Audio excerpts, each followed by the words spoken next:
In this guide, we're going over how you can go ahead and equip base skins here in Be a Lucky Block. Before we do get into this guide, make sure to like the video and subscribe to the channel with all notifications on. It really does help the channel and it lets us know that you want more content like this.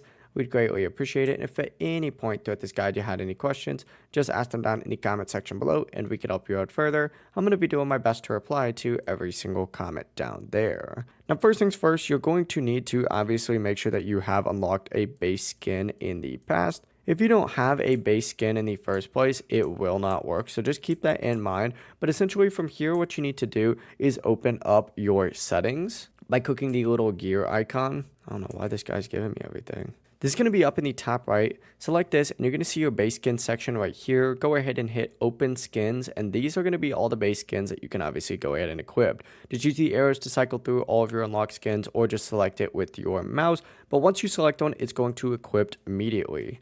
The process really is as simple as that. If you guys had any questions, just ask them down in the comment section below and we could help you out further. I'm going to be doing my best to reply to every single comment down there. Before you do leave this guide, make sure to like the video and subscribe to the channel with all notifications on. It really does help us out and lets us know that you want more content. We'd greatly appreciate it. Have a great rest of your day though. Peace.